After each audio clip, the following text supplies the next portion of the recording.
Welcome in, everybody. Another edition of SEC State of Mind with your loyal hosts, Taylor Davis and Jason Campbell. Not with David Pollock this week, but huge shout out to him for coming on last week's episode. We had an awesome time really covering everything in the SEC. So if you missed that episode, make sure you go on back after this one and catch it. But Jay and I, boy, there's a lot to discuss out of week 4 in the SEC. Week 5 slate is huge as well. Really, week 5 is huge across the country, not just the SEC. We've got some marquee matchups happening. And Jay, it's kind of for the teams anyway that are going to have 2 bye weeks, because the season this year once again is 14 weeks. Every team gets 12 games, so you're kind of a quarter of the way done. Some of them are like you've got a third of this thing under your belt, which is crazy with 4 games done.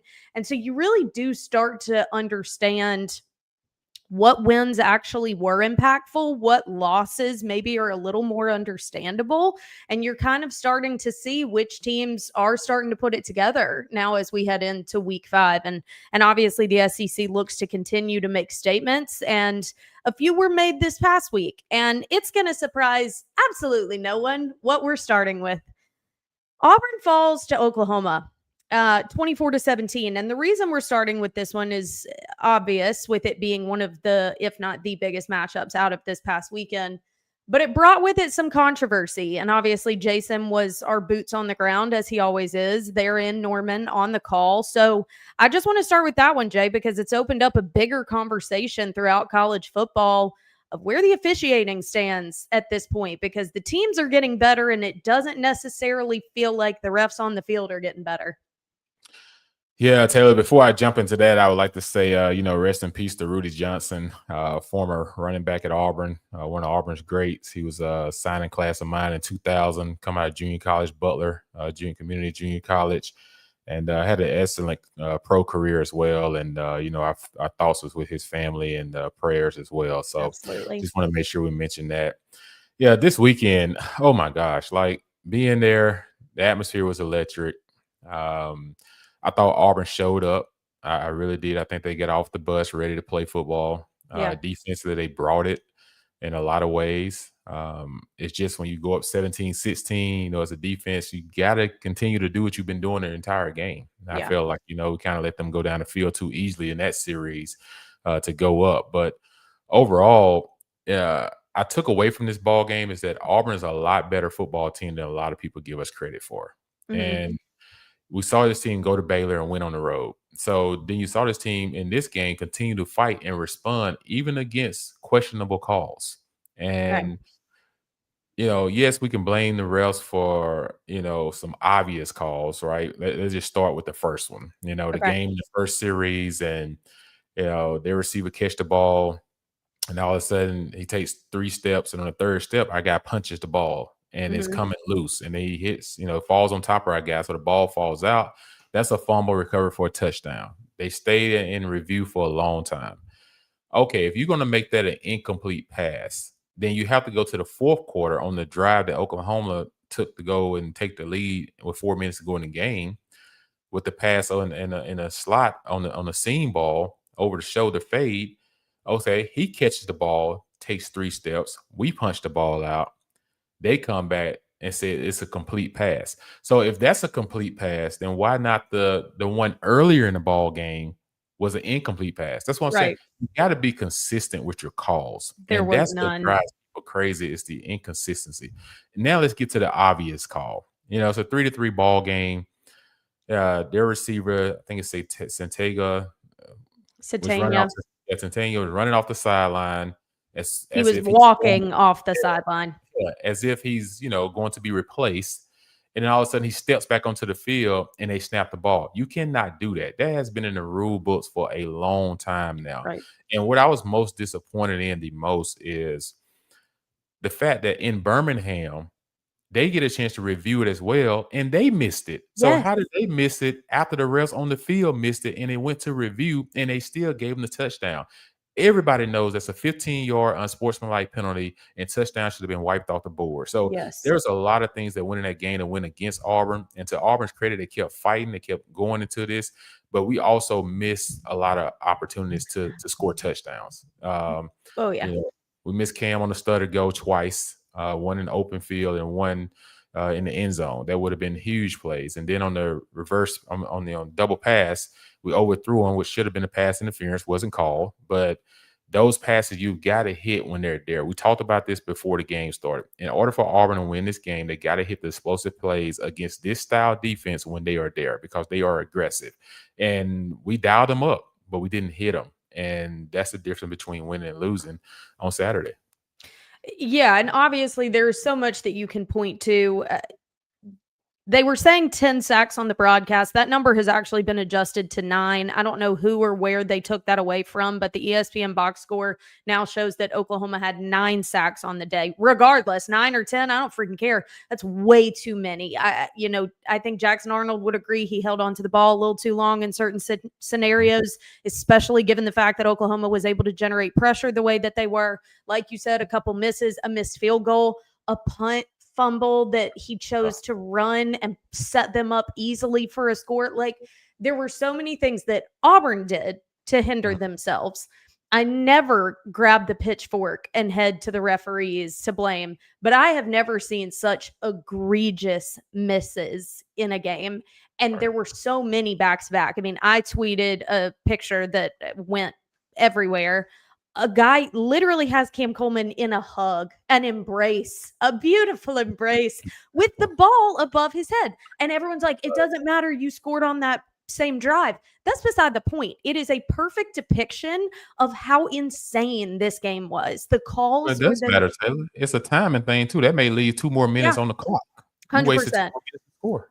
People just love to argue with me on Twitter. I cannot. But my point was, it was just a perfect example and depiction of how glaringly bad the calls were in this game. And so while I certainly think there is plenty for Auburn to go back to the drawing board and say, hey, we didn't, live up to the standard in this game, the calls very much had an impact on the results of this. And that is difficult when your league has to issue a statement after saying that, yeah, we messed up. Like, that is heartbreaking, especially considering this was a 1-possession loss for Auburn. This was determined by 1 touchdown.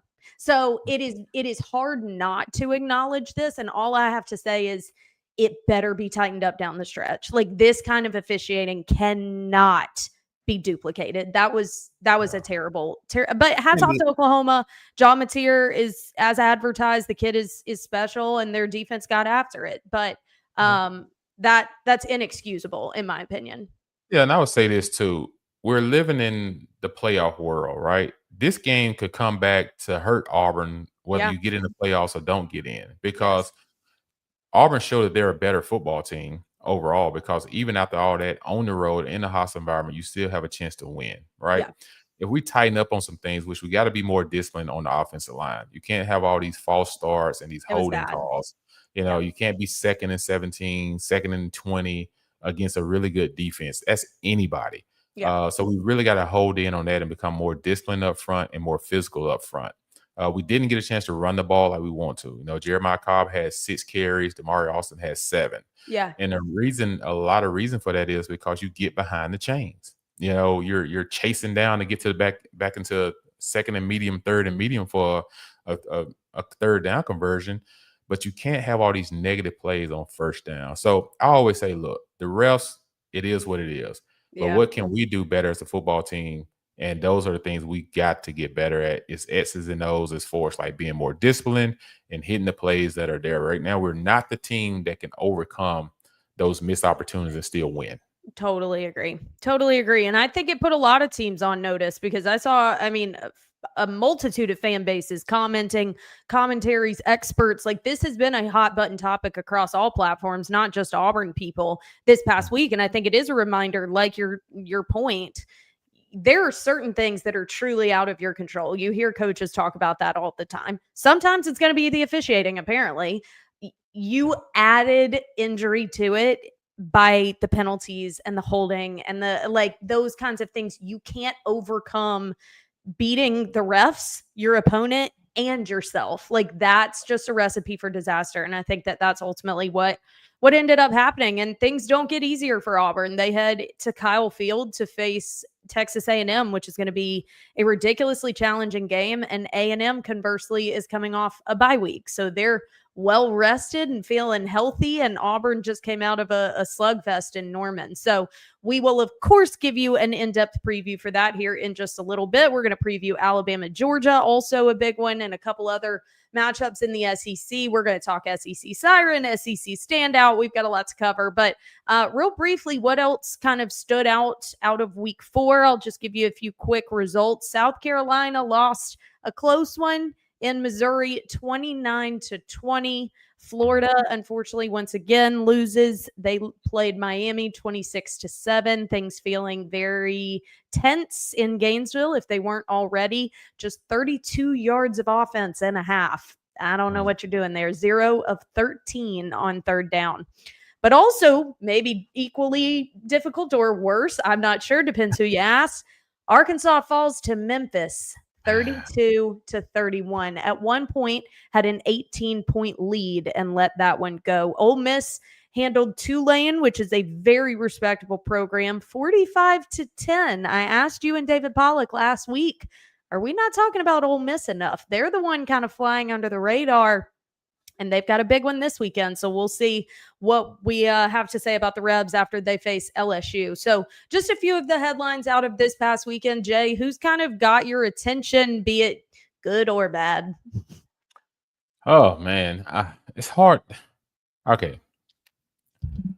Ole Miss, yes, I give them credit, right? They played an Arkansas team that, was going down to the wire in that ball game, and they forced a fumble to win the game.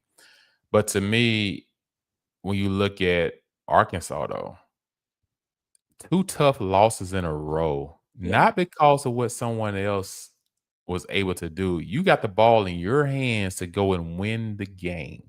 That's all you can ask for. You get the drive to go and win the game. And for 2 games in a row, they fumbled the football. Like, in scoring territory, they fumbled the football twice. I know. So instead of you being 4-0, you're now 2-2 with Notre Dame coming to town this weekend. And it's, again, those self-inflicted wounds. Yeah. Because people, their only chance is to what? Get the ball. So you got to hold that ball with 2 hands. These guys trying to hold the ball with 1 hand high and tight. And as strong as Derrick Henry is, you see on Monday night, he's had 3 fumbles, and that's usually not his deal. Yeah. They're still able to knock the ball out because they're punching it with their fists. So guys got to know, when I get in a crowd, I got to put 2 hands on that ball. It's a great So example. for me, Arkansas has got to be sitting here like, what the heck? You know what I'm saying? Like, how do we get here 2-2 when we're driving to win the game and we can't hold on to the football? Mm-hmm. A program that, I mean, Memphis is a great program, don't get me wrong, but when you're looking just at roster and personnel alone, I mean, the odds go to Arkansas. And it's also, things feel really weird right there right now because even their AD, Hunter, I'm not sure how to pronounce his last name, recently did a press conference and it got a lot of heat on social media because he was basically saying, we are built to win national championships in football. We are built to win national championships in baseball. We are not built to win national championships in football. I'm sorry. If my AD takes the podium and says that, you didn't see this, it went everywhere. Yeah, their AD straight up said that. And that's a very odd thing to say. If I'm part of that program, I'm going, well, then let's do what we need to do to be built to win national championships. And there was extended context to it. And I'm sure it could be explained a little bit better. But I do think that, coupled with some of the last couple of weeks' performances, to your point, make things feel very much on the cusp of change in Fayetteville. And Sam Pittman, I do think, was exactly what that program needed after the Chad Morris era and things were really down. He provided the spark back that they needed. And it's a guy that truly lives and breathes for the Hogs. Like that program means everything to him, and he brought life back to it. But I do think you're seeing it across the country. Programs are pulling the trigger quickly. Mike Gundy just got fired this morning. I did not think Oklahoma. Oh, yeah, breaking news. That just happened this morning. And he had quite a big buyout. But programs are now, Virginia Tech is now vacant. UCLA is vacant. So any of these programs that are sitting here on the cusp wondering if they're going to do it, they're going to start feeling the pressure of, hey, we got to get in the argument for some of the big name head coaches, because there's a lot of programs that are going to start gunning for them, and we're in week 5. Yeah. Yeah. You talk about Wisconsin, maybe Florida. Yes. So I think it's going to expedite the decision-making process, because they're it's competition at this point. Like, they have to be in the running for some of the big names that they want. So I hate that for Sam Pittman, but a loss like that makes it very difficult to continue to argue for him to stay. But we will see what continues to transpire there. I really am. Another thing we talked about with David Pollack as we close on week 4, what kind of statement was going to be made in the South Carolina Missouri game? I think Missouri is one that people need to be taking seriously. I think Lenore Sellers, I still think he's a quality quarterback. I think that South Carolina needs to find their identity a little bit more outside of him, and hopefully that continues to gel, because we all know I am a Shane Beamer fan and I think very highly of him. There were also some really ridiculous disciplinary moments, like Dylan Stewart literally body slam, a WWE body slammed it. Like, stuff like that is so unnecessary. They got to clean that up. But I think Missouri may be onto something. Bo Pribula is legit. Like, I think anyone that came into this season thinking that Missouri was just kind of like a lesser or middle tier, I'm starting to take them seriously. Yeah, I've been taking Missouri seriously. Good. Just look at their football team as a whole. When you can run the football, that sets up everything. Yep. And since they got Ahmad Hardy that came over from Louisiana Monroe. the Warhogs, they call Yep. them. Like, this guy has been toting the football. This weekend, he had another 22 carries for 138 yards and a touchdown against a really, a good opponent in South Carolina. But I think Missouri with, like you said, Pribula, he's doing a really good job rushing the ball as well. He's not just a passer. He's an active runner. There are multiple quarterbacks in the SEC right now that are second leading rushers on their football team. How about that? Yeah, in the game that, I'll be covering this weekend, both of those guys are second leading rushers on their teams. Yep. So the quarterback position has become more of how many carries can he get in a game to put pressure on defenses and to stretch those backside defensive ends and linebackers from flowing so hard. And then that comes into play with the bootlegs, the nakeds. Now you see the tight ends out the backside. So there's a lot of things moving wise with the quarterback game today. But Missouri is really one of those teams that you better start paying attention to if you haven't. South Carolina, to me, seemed to be struggling offensively with Mike Shula. I agree. Sure. Which I really thought was going to be a good fit. I was so wrong on that. I think he's not the right fit. I just don't know if it has the game kind of passed some of his, thought processes on what he does offensively, perhaps, or he just needs more time with the guys, in game-like atmosphere. So, I'm just a little surprised at the slow start to South Carolina's offense this year. Me too, because we knew they were going to have the firepower, and they had a lot of continuity, which is not a guarantee anymore. But yeah, something is amiss specifically on that side of the ball. But as we look ahead to, like I said, a very stacked week 5, let's give out our awards first. You want to go negative or positive first? How are we always feeling? Positive, always positive first, and then we hit them with the dagger. All right, we're going to start out with our SEC standouts. We do this every single week. It can be a team, a player, a coach, a scheme, whatever we think that just had quite an impact on the week prior. And then we do the opposite and give out an SEC siren. But we'll start with SEC standout, and I will let Jay go first. Awesome. I know I played the quarterback position, and I know people think I'm quarterback heavy on handing out awards, but how can you not give it to Shamless, though? Like at Ole Miss. You know what I'm saying? Like, this guy was 17 for 27, 307 yards passing, 2 touchdowns. Yep. And then he ran the ball 14 times for 112 yards rushing with an average of 8 yards per carry. Ole Miss has a problem on their hands right now, and it's a good problem to have. on who's the starting quarterback between Yeah. Chambliss and Austin Simmons. So if you're getting ready for LSU this weekend, I don't know if they'll announce who's going to be the starter just yet. How do you How do you not not go with him? go with Chambliss right now? Because he's hot and he adds that extra element. He's a little bit faster than Simmons as Yeah. well. And he's not turnover prone.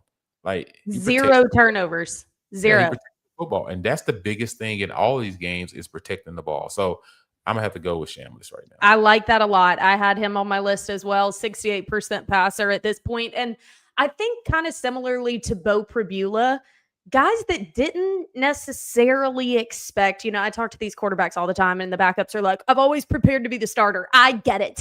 But like the narrative was not that you won the job. You did not enter season as QB1. There is a difference to that. But when your name gets called and you take advantage of the opportunity like these two guys have, my hat is completely off to you. I totally agree. I think Trinidad's off to a really, really fun start. I don't know why Ole Miss would make a change at this point, even if Austin Simmons is able to Go go. with a defensive guy too. Can you I give an know. offensive side and a defensive side? Because defense side, I would have to say Mason Thomas from Oklahoma. This guy didn't play the first half. Our Mason Thomas. I Second, literally got so much crap going on an Auburn show last week and saying how much of an impact that was going to be and got roasted in the comments that his backup was just as good of him and that was a bad take. Take a seat, whoever told me that, because first play back, batted pass. Second play back, sack. Don't tell me this guy's not a difference maker. Are you joking? He's a freak. So anyway, yeah, I agree with you. for a reason. Preseason All-American for a reason. He lives up to it. And that defense had fire when he was back out there. So yeah, I think he is that. My SEC standout though, who you already mentioned and took it, but that's okay. I need to start going first because you take mine. I've got Missouri running back Ahmad Hardy. I agree. 138 rushing yards versus South Carolina. And Missouri, man, Eli Drinkwitz has it figured out how to go find these under-recruited, like nobody's quote unquote. I mean, because that's exactly what Cody Schrader was. No one knew who that guy was, and he freaking carried the team on his back.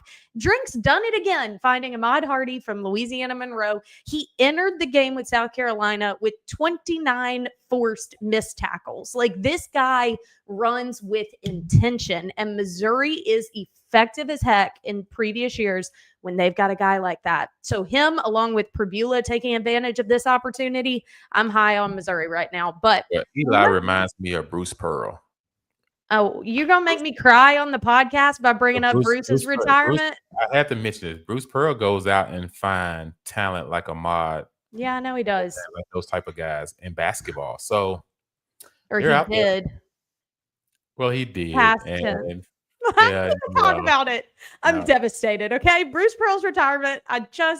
He had a great run, and this was unexpected, very unexpected. You're right, but you have to just, he has his reason to move on. He earned, he's earned his keep. You're right. All right, let's do the opposite. SEC siren. Who are we hitting the siren on? We're not panicking just yet. But it's an alarm. It's an alarm in our head that, hey, you guys better figure it out and figure it out quickly. Last week, my SEC siren was the Auburn defense, and I think they woke up a little bit. So it can change from week to week. This is not a death penalty, okay? But out of week 4, heading into week 5, who are you hitting the siren on? It's so obvious. My boy Lewis Murphy is going to be so mad at me. Oh, boy. But he may be happy, though, because he's been in his feelings the last 3 weeks at Florida. And I'm hitting the siren on Florida's offense. That defense is legit. Their defense keeps them in every ball game. Do you realize it was a 13-7 ball game against Miami with like 7 minutes to go? And Florida had the ball 4th and 1 at almost midfield. They chose to punt. I'm like, you have nothing to lose, and you punted the ball, and Miami goes down the field and score. Like, it's 13-7. You're in the game because of your defense. So I'm just hitting the siren. You can't go 0 for 13 on third downs. Like, come on. Like, this is the SEC. And then on top of that, like, you got to throw. They didn't pass for 100 yards in this ball game. So they get a bye week this week, which is much needed before Texas come to town. Yeah. So I'm hitting the siren on Florida's offense. they've got to get it done after a bye week. They got to play better offensively. Yeah, you got to figure it out. I completely agree. Mine is kind of obvious too, but we did pick different ones. I am hitting the siren on Sam Pittman, unfortunately, which literally breaks my heart. And I don't want it for I don't want it for anybody. I mean, at the end of the day, these are human beings, like, and people calling for their job to be taken from them. Now, I do understand your buyout, Mike Gundy's buyout, like he's chilling. You know what I mean? But you're not calling for, something bad to happen to somebody, but calling for change that seems inevitable because the results are not up to par. And I think Arkansas probably has an argument for it right now after the Memphis loss. Blowing an 18-point lead, like you mentioned, a sack that put them out of field goal range. Like, how do you allow it? Just was the way in which they let that one go that made you feel like, what are we doing? Like, if you get to a certain point where some of those close, like top 10 losses, like honestly, LSU being mad at Brian Kelly after the past 3 years, like those are a bit like, let's hang on for a second. But a loss like the Memphis loss, I don't know how you excuse ones like that. And he's, quote, been on the hot seat for the past like 2 seasons and has just had, 12 lives. But I do think, unfortunately, there is a bit of a siren that is being hit in Fayetteville, unless they turn things around at this point, which is going to be interesting to see. But look, week 5, no rest for the weary. I mean, in the SEC, it is just full speed ahead. So arguably the biggest, depending who you ask, but certainly going to be one of the biggest television windows and most talked about is Alabama, Georgia. I mean, the history, the titles that have been between these two in years past. This one is no doubt going to be a big one. Jay, what you got for this? Yeah, FanDuel has this as a 2.5-point favorite for Georgia with an over/under 52 points. I'm going UGA on this game. And the reason why is in Athens, Gunnar Stockton showed me something against Tennessee. And the defense at front of Georgia is pretty good. Now they got to get better on the back end, right? So you gotta play better defensively at the secondary. But I just feel like you learn a lot even when you lose, but you also learn a lot. Like Kirby Smart said this week, I don't know how we won the game because they outplayed us in every area of the ball game. Yeah. So to me, that showed me that this Georgia team won because of their will to win. And again, disciplinary, Taylor. Yes. They had 0 false starts in Tennessee. Like, and it's that's wild. 0. So that shows you that, that this team is locked in. And I just think for Alabama, yes, they had the tough game against Florida State, and then they bounced back against Louisiana, Monroe, and Wisconsin. But let's be honest, it's Louisiana, Monroe, and it's Wisconsin is bad. without a starting quarterback who's going to probably be changing their whole building. Yeah. So this is Alabama's next real test. And if Alabama want to say, hey, we feel like we found something, then this is going to be the week for them to have to show that against a pivotal opponent in their territory. Now, this game last year went toe-to-toe. Alabama jumped out on a huge lead, and all of a sudden Georgia fought back, took the lead before Ryan Williams made that great play at the end of the game to kind of seal it. Yeah. So this game, I think it's going to be pretty much of 52.5 points. It's probably about right. I would probably say I think it's going to be a pretty good scoring game. But the thing about bye weeks, though, most time defenses end up holding up stronger. So I wouldn't be surprised if this is a 2017 game, 23-17, somewhere around there. Interesting. Okay. I could see that. This one's going to be interesting to really see because I think people took positive things from the Wisconsin game. That is what is crazy about what's happening at this point in season is like we come to conclusions after results of games and then those almost have to switch the next week based on what they did. So like I felt really good about LSU because of what happened week 1. Yeah. Newsflash, Clemson is terrible. What the heck is going on in Clemson?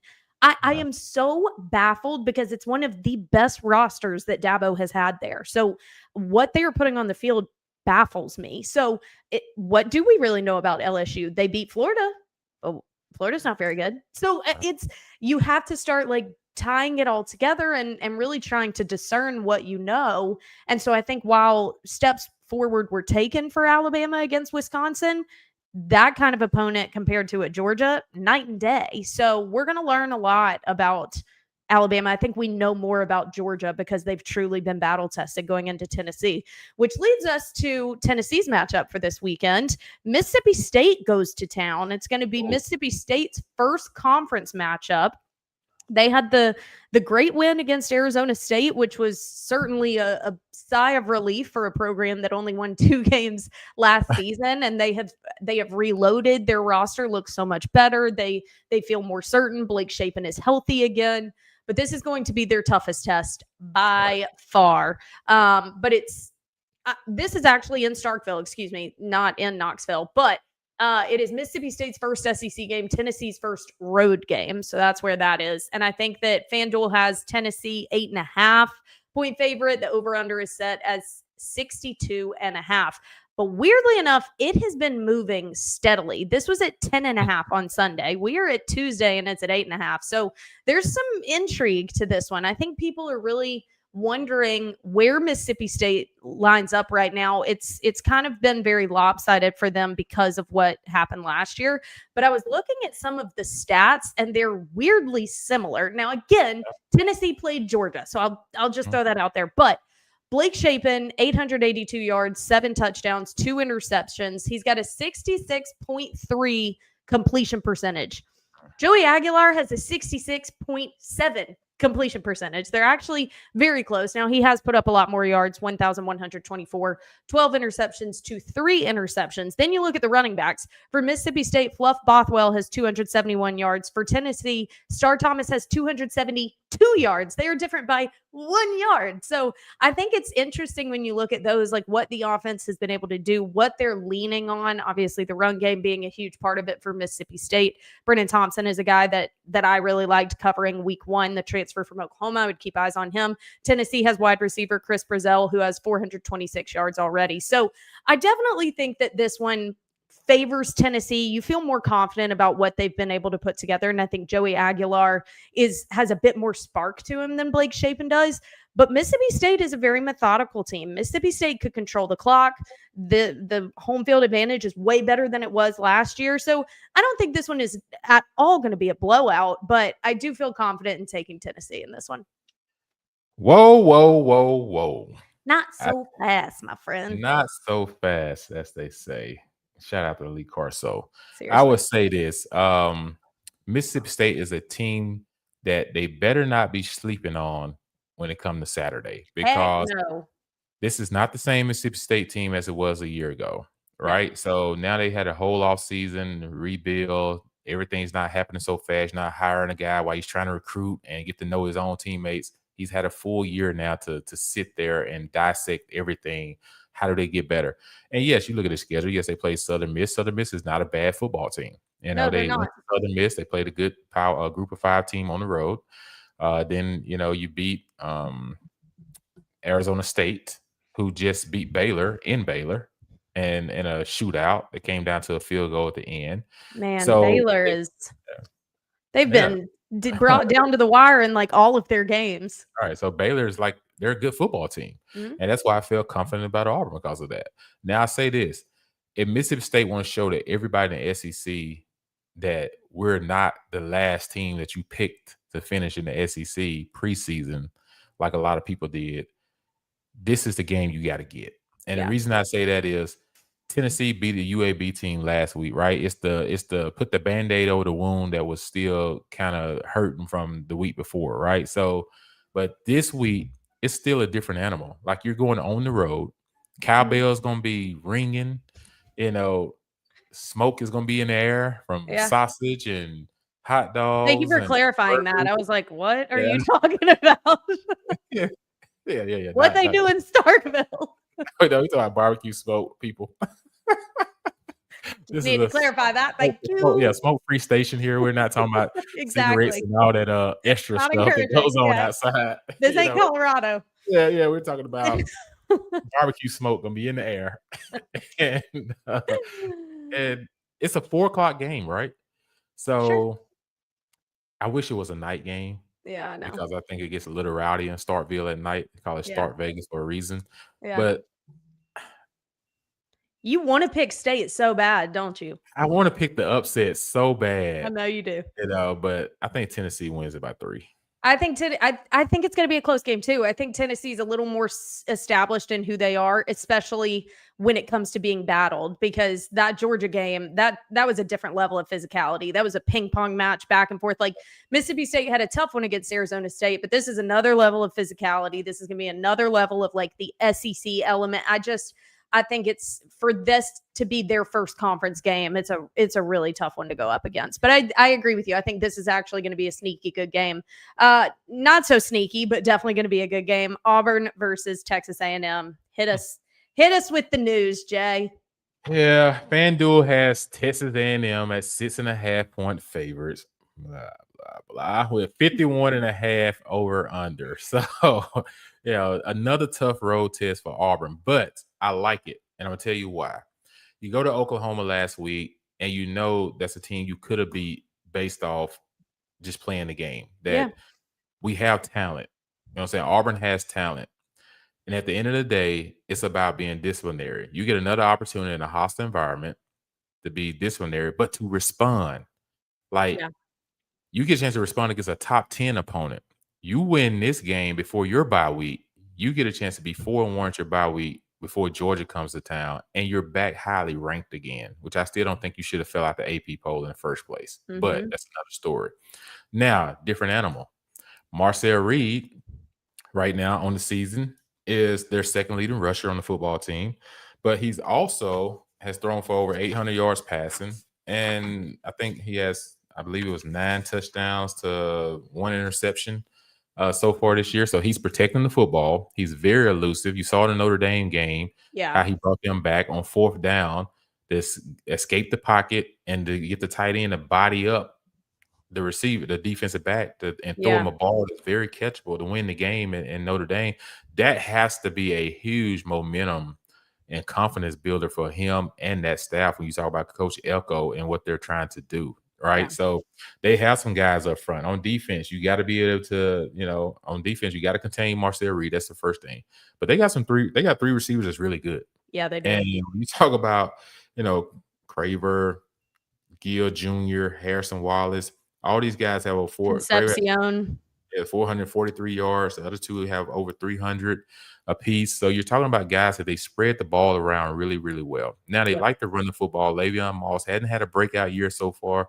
He's been contained mostly, but Auburn's doing a really good job defensively, though. They're only averaging 58 yards, giving up 58 yards rush per game. Yes. Which is huge against the quarterbacks that they're about to face.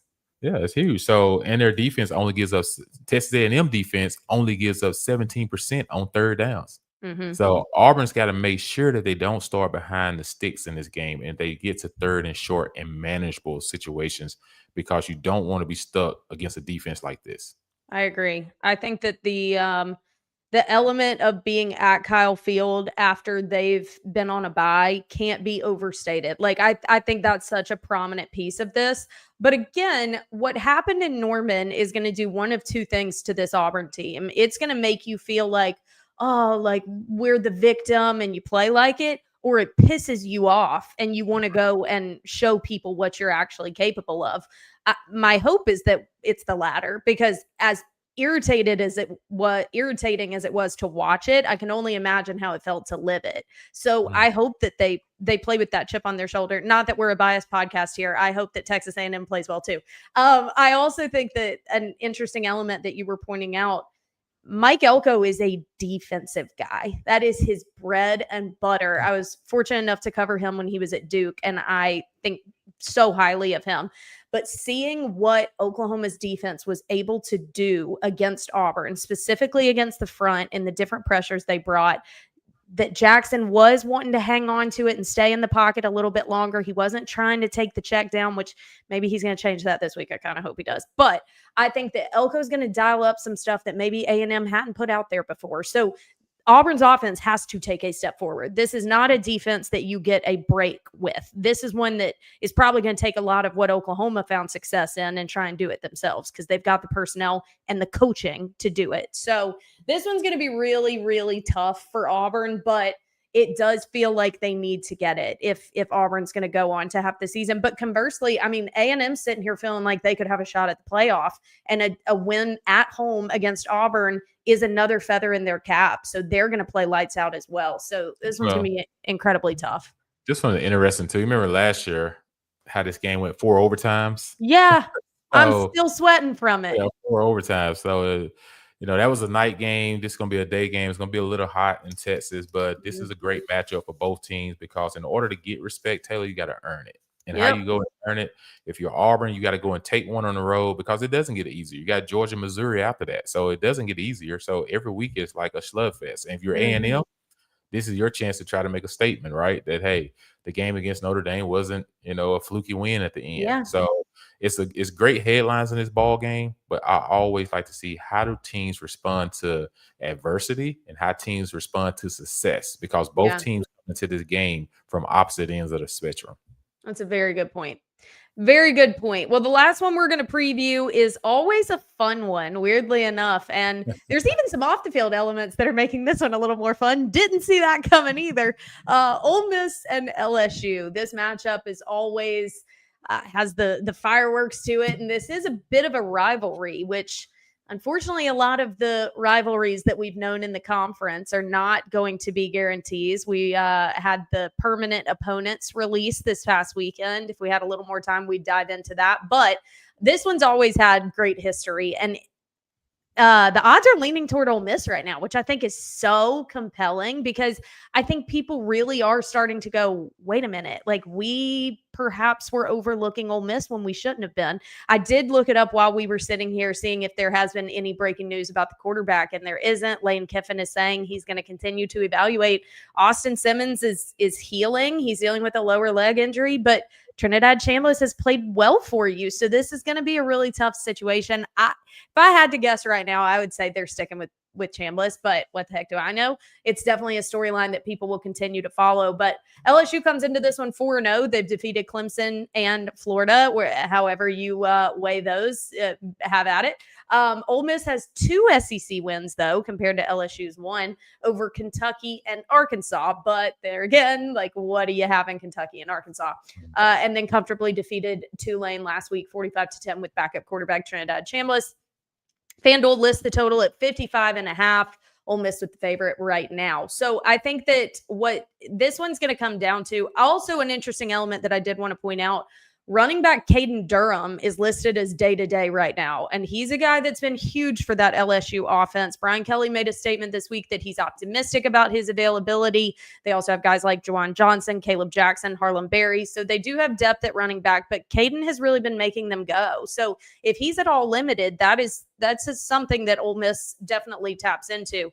Garrett Nussmeier has completed 81% of his throws for 273 yards and 3 touchdowns last week in week 4 against Southeastern. He dealt with a torso injury early in season, which really wasn't talked about until this past week. And they kind of pointed that out, that was impacting his throws. It seems like he's healthier. He worked into it a little bit better in the passing game. The O-line gave up 2 sacks. And they kind of struggled with the deep ball before the injury kind of came to light. He seemed more comfortable in that this week. The accuracy, not quite there, but the comfortability piece definitely seemed more like him. Whether or not that's because they were playing Southeastern, I have no idea. Another part of it, DJ Chester was ejected for targeting, so he's going to miss the first half of this week. Those really start to come into play as the meat of your season is there. These guys with these targeting calls, they got to play smart because a first half could make or break a result. So the home team has won the last 4 of these matchups. So everyone in Oxford hopes that continues. But I think that this one's going to come down to, can LSU's offense be what everyone anticipated it was going to be? And at times it hasn't been. And whether or not that's because of Nuss's torso or availability of pieces, I'm not entirely sure. But I think that LSU has the makings to go far in this season. LSU has the makings, and they are a caliber roster to be a playoff team. I feel very confident in that. at times they haven't played like it. And that's going to be the difference. If this offense plays the way they're capable of, I do think that LSU is the better team. But what we have seen from Ole Miss so far, Ole Miss is a scrappy team. Ole Miss has a little bit of an under the radar, you didn't see us coming and we're going to take advantage of you for it. And if they play with that kind of edge, I understand why the odds are leaning toward Ole Miss at home. But this, golly, Jay, all of these matchups, I mean, I need 12 TVs this weekend. It's wild. Well, you're probably covering the game this week, right? Of course I am. Which game? I will be on Louisville Pitt. Okay, then. So you'll be up north. Yeah. This game is very interesting. It's a rivalry I think Ole Miss and LSU. That's one of their constant teams, Permanent. right? Yeah. Permanent team. So this one's going to stick for a while. I hate the fact that Auburn still don't play LSU every year. That has always been a wild game, the Tiger game. Bowl. But fear not, Auburn Vanderbilt. I digress. No shot to Vandy. It just hasn't been a rivalry. It's just that the Auburn and LSU was a big rivalry that's kind of like been taken away. And those tailgates, the games have always been like some crazy endings. And to not have that on a yearly basis, and me not having the opportunity to go eat at some of those restaurants down there in Baton Rouge and get char grilled oysters and some devastating good seafood is devastating. It's just, but we move on. On. This game is, I would say, it's intriguing, right? Yeah. You got Coach Golden's defense at Ole Miss. Last year was really good. It seemed like they're kind of finding their itch a little bit, even though, Taylor Green in Arkansas kind of went down the field at will on them at times in that ball game. But, true. LSU offense is not Arkansas's offense right now. I still think Arkansas's offense is better at this point. They just turn the ball over more. It's weird. Yeah.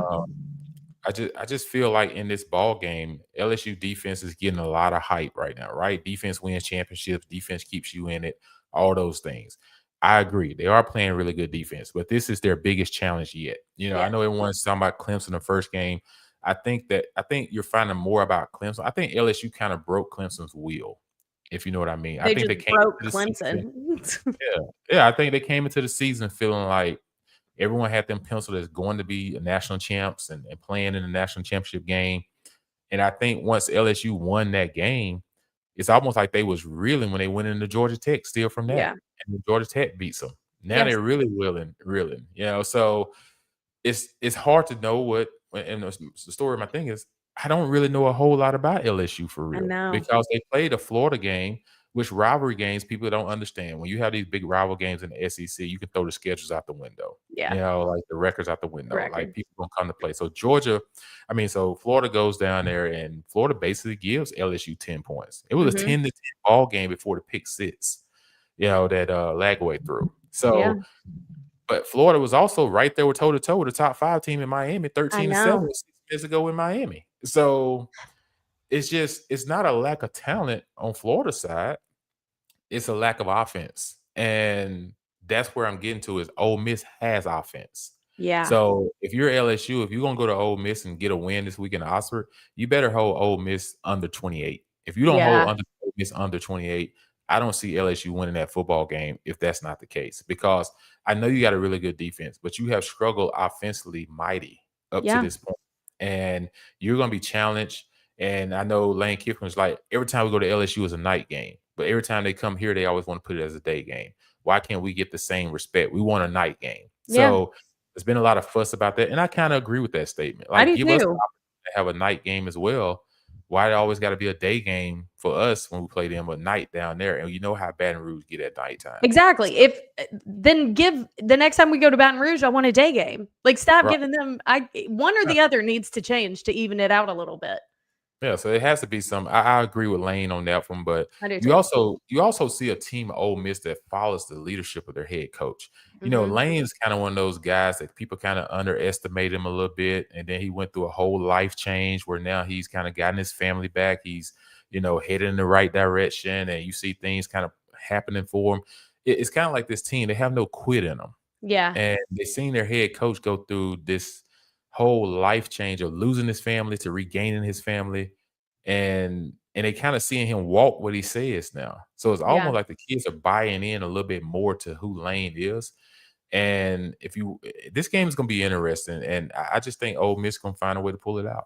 I do. I kind of do too. I think I'm picking Ole Miss in this, which I did not think when I saw this on the calendar to start the season that I would have. But also, how would you feel if you're Lane Kiffin, Mhm. game week is here, and your daughter announces that she's dating Whit Weeks? Well, you're dating the linebacker for LSU, and But happens we you have another announce brother. it the week of the game? Why didn't we So, post this last hey, week? Taylor, Lane Kiffin's smart. Hey, baby, go be a distraction. Go be a distraction. Go announce it publicly to everybody that you're dating a linebacker at LSU, and just let it be known so everybody in the stands can make posters and everything. That's true. Be a distraction. Yeah. What happened in the Bible when Delilah cut Samson's hair? He lost all his strength, Yeah. right? So guess what? Go be Hey, his babe, I weakness, want you to be on honey. the phone. I want you to be on the phone at least till 1 o'clock in the morning. And every time he tries to get off the phone, you come up with another topic. You just keep talking. Don't let him Pick get a off the phone fight before Friday 1 a.m. night. Yeah, pick a Yeah. fight with him, fuss with him, and then afterwards, say, "Babe, I'm sorry. That was for the family. That was for the family." But Dang, Jay, you you got a know, point. I mean, Lane's playing chess over here. We're all playing yeah, checkers. yes, not checkers. You know what I'm saying? Like, hey, I'm trying to warm up and try to stay in the playoff hunt. Yeah. Y'all kind of just started dating. I don't know if Yeah. this thing gonna evolve or it's gonna, fizzle out. I don't know yet. But Oh, right that is now, funny. hey babe, Yeah. distract. Go We good. We take good. his time. I It's gonna get be good. it. Now, I will say, I think the world of Whit Weeks after covering him. So I'm sure Lane low key kind of likes him, but the timing of it was interesting. But you make a good point. All right. Well, there is no shortage of action ahead in week 5. And you know that Jay and I are going to cover all of it next week. So make sure you set your alarms or your calendars for next Tuesday, 1 o'clock Central. As always, we'll be live on YouTube covering all of the action. If you can't catch us live, the video remains on YouTube and the audio gets put wherever you get your podcast, Apple Podcasts, Spotify, Believe's website, shortly thereafter. So every Tuesday, we've got episodes for you coming out, and maybe we'll try and have another guest in the coming weeks since the conversation with David Pollack just went so well. So make sure you keep it locked. Subscribe if you have not already. Make sure that you send it to your friends and continue to help grow the show. And we will bring you all of the SEC state of mind that we possibly can. Have a good week, everybody. See you Tuesday. Peace.